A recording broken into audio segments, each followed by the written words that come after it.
I think there would be something really problematic if we weren't troubled by this text. For those of you who don't know it really quickly, it's in Judges 19 to 20, and basically it's a story of a Levite. Now, Levites are supposed to be the tribe that are set apart to be extra holy because they're the ones that the priesthood come from. Not in this case. He has a concubine, and while they're traveling in another city in the territory of the Benjaminite tribe, they stay in a house that night, and then basically a gang come and try and attack them in the house, and they're trying to get in. And so to save his own skin, the Levite throws the concubine out of the door. She's raped all night, and she's killed. And then he opens the door in the morning and finds her dead. And then in this kind of like further horrifying act, he basically dismembers her body and sends it out to all the different tribes of Israel to basically say, like, how could this have happened? A question we're all asking. I think, this is a really problematic passage. There are so many problems, actually, with this passage, multiple layers. There's the fact that the man who was supposed to be protecting her actually just disposes of her in a completely callous way, has no regard for her life. There are the rapists who rape and murder her. And then there's the reaction of God's own people who are so angry that they say, never has such a thing been done in Israel since we came out of slavery. And so they go off on this, bloody crusade where they basically wage war against the Benjaminites, like tens of thousands of people die. But in all of that, in their pursuit of what they think is justice, they don't even look closely enough to look at what happened with the Levite in the first place. And his callous disregard of her, the way that he treats her, just gets completely passed up. So in every sense, it feels like justice is being overlooked in this text. But then when we read the reason, like, why is this in Scripture? Actually, what becomes really clear from the book of Judges is actually this isn't present here to glorify what is happening.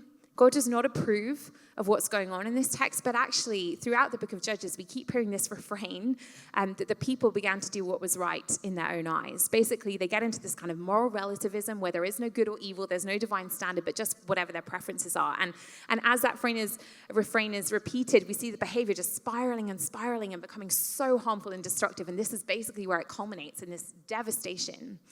And yet, even though this text is really sickening, at the same time, when people say to me, Joe, how can this be in the Bible? I actually find myself responding like, honestly, how could it not be? How could this text not be in the Bible, particularly when we're in a generation of church too and the Me Too movement? I actually think this is one of the most important texts for women in our day and age today to have in the Bible, because it's a text that tells the truth.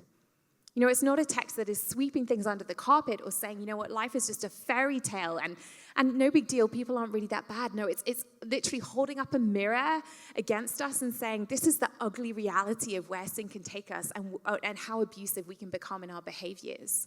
And actually, to be honest with you, this text has personally just hit me even harder over the last 2 years, because I discovered that I was basically in the vicinity of abuse myself. And not only did I fail to see it, but actually I didn't want to see it. I think I was eager not to, because I just didn't want it to be true.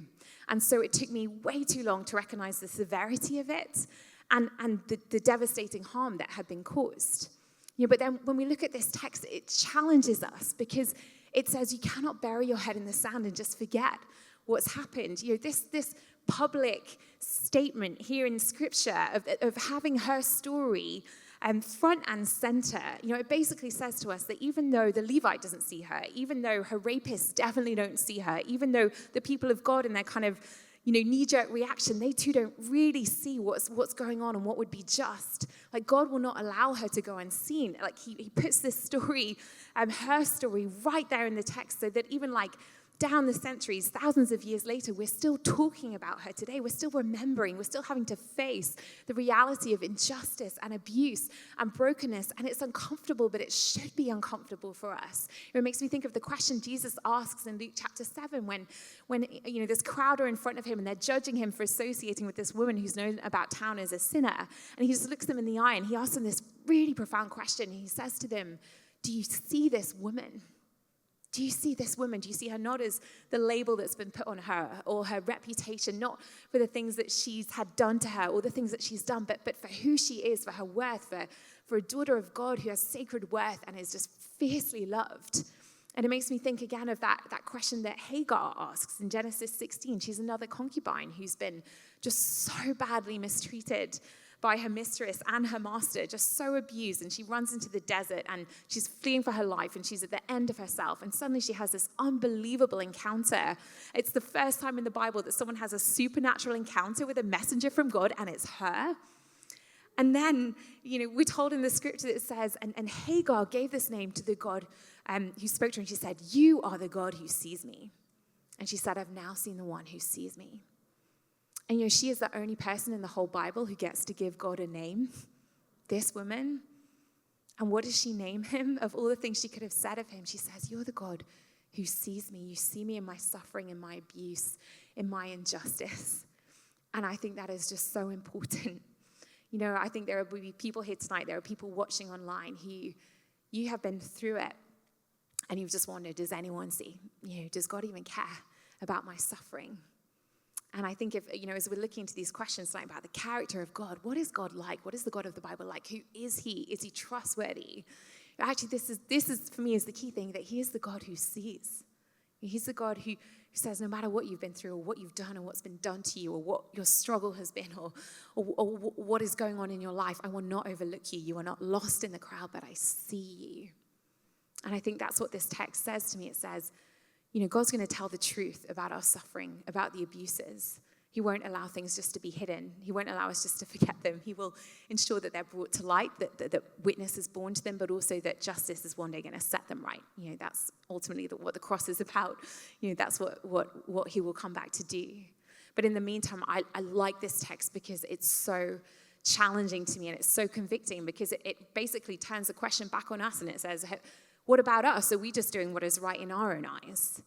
And where has that gotten us? And are there things right in front of our eyes that we're refusing to see?